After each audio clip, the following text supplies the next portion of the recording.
ایک وہ آپ کو یاد ہوگا کہ 54 یا 56 ممالک کی ایک فوج بنی تھی جس کا یہ کام تھا کہ اگر مسلمانوں کے اوپر کوئی اٹیک ہوگا تو ہم سب تو وہ اکٹھے ہیں، جس میں جو کہ بیانات دینے کی حد تک شاید ابھی بھی جس میں پاکستان کی ملٹری کی فارمر لیڈرشپ کے بڑے سینئر افسر اس کے اندر موجود ہیں، ہمارے فارمر آرمی چیف ایکچولی اس کو ہیڈ کرتے ہیں۔ سوال یہ ہے کہ اگر فلسطین اور ایران اور فلسطین کی بمباری، ایران کی بمباری، اسی سے پہلے لیبنان کے اندر بمباری ہو چکی تھی، سیریا، اگر ان سب کی بمباری کے باوجود بھی اس فوج نے کچھ نہیں کرنا، تو ہم سوال پوچھنا چاہتے ہیں کہ وہ کس کی کیا وہ صرف سعودی عرب کی پروٹیکشن کے لیے ہے؟ کیا وہ صرف یو اے ای کی پروٹیکشن کے لیے ہے؟ صرف قطر کی پروٹیکشن کے لیے ہے؟ اگر آج ایران پہ حملہ ہے، کل جب پاکستان پہ، آپ کو یاد ہے جب مئی میں پاکستان پہ حملہ ہوا تھا، اگر اس دن مسلم فوج بھی یہ کہتی کہ ہم پاکستان کے ساتھ لڑیں گے، پاکستان مسلم فوج ہے، پاکستان کے ایک فارمر جنرل اس کو ہیڈ کرتے ہیں، تو انڈیا کتنا زیادہ انڈر پریشر ہوتا، صرف پاکستان سے نہیں لڑ رہا ہوتا۔ سوال یہ ہے کہ اس مسلم فوج کا کیا رول ہے اس دنیا میں؟ نہ وہ پاکستان کی سپورٹ میں نہیں آئی 9 اور 10 مئی کو، نہ وہ ایران کے لیے لڑی، نہ وہ فلسطین کے لیے لڑی، نہ وہ یمن کے لیے لڑی، نہ وہ سیریا کے لیے لڑی، نہ وہ لیبنان کے لیے لڑی، تو وہ کس کے لیے لڑے گی؟ اس کی جو اتنی فنڈنگ کی گئی، سب لوگ وہ کیا کر رہی ہے؟ چلیں مسلم امہ کی تو ہم کیا ہی بات کریں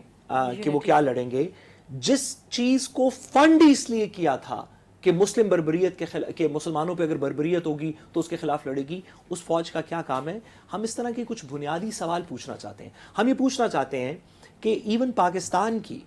دیکھیں کیا یہ بات درست ہے کہ اگر ایران جو کہ اپنی لمیٹڈ ٹیکنالوجی کے ساتھ بمباری کر رہا ہے، جس کے اندر ہائپرسونک میزائلز بھی ان کے پاس کم ہیں، باقی بھی ان کے پاس S-300 سے آگے کی ٹیکنالوجی نہیں ہے، وہ ایک پرانی اپنی انڈیجنس ٹیکنالوجی کے ساتھ کام کر رہا ہے، اگر اس کے اندر پاکستان ٹیکنالوجی بھی شامل ہوتی تو کیا اسرائیل یہ جنگ لڑ سکتا تھا؟ لیٹس اس کو ریکانسٹیٹیوٹ کر لیتے ہیں اس سوال کو۔ اگر پاکستان پلس ایران ورسز اسرائیل ہو تو کیا یہ جنگ ہو رہی تھی؟ تو یہ جنگ نہیں ہو رہی تھی، یہ جنگ ختم ہو جاتی، پہلے دن شروع نہیں ہوتی، شروع ہوتی تو جس لمحے پاکستان کہتا کہ ہم ایران کے ساتھ ہیں ملیٹریلی، تو یہ جنگ ختم ہو جاتی۔ تو ہمارے اوپر ایک سوال ہے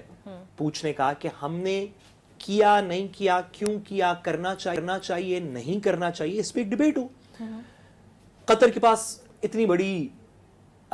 فوج ہے جس میں F-35 تک موجود ہیں، F-35 سعودی عرب کے پاس موجود ہیں، اگر ان میں سے ایک ملک کہے کہ ہم ساتھ ہیں تو کیا یہ جنگ ہوگی؟ یہ جنگ نہیں ہوگی، ایران بھی بچ جائے گا، فلسطین بھی بچ جائے گا، اور اسرائیل کے اوپر اور اسرائیل بمباری بھی نہیں کرے گا۔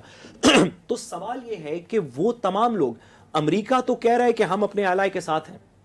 ہم اگر ضرورت پڑے گی تو ہو سکتا ہے B-52 بھی بھیجیں، وہ بنکر بسٹر بامز بھی بھیجیں۔ جو فلسطین کے allies ہیں جس میں سے ایران ایک ہے، جو باقی فلسطین کے allies ہیں جس میں مسلم فورس بھی ہے، جس میں پاکستان بھی ہے، اگر ہم میں سے کوئی ایک بھی ساتھ دے یا مسلم فورس دے دے ملیٹریلی، تو یہ جنگ ختم ہو جائے۔ میں اتنی سی بات ہی اس کے اوپر کروں گا، لیکن جانے سے پہلے کیونکہ میڈم آج ہمارے ساتھ اسٹوڈیو میں ہے تو میں ایک صرف گزارش کرتا چلوں۔ میڈم نے کہا کہ کیا زبردست ہپوکریسی ہے کہ ایک طرف آپ خود وہ ظلم کر رہے ہیں جس کے اوپر دوسروں کو کہہ رہے ہیں، یہ ہسپتال کی بمباری کی بات کرتے ہوئے میڈم نے کہا کیا ہپوکریسی ہے کہ، تو میں صرف اتنا ہی کہوں گا کہ واقعی کیا ہپوکریسی ہے کہ ایسی رجیمز جو خود اپنے لوگوں پہ ظلم کر رہی ہیں ان کو فلسطین کا بہت زیادہ دکھ ہے۔ اچھا،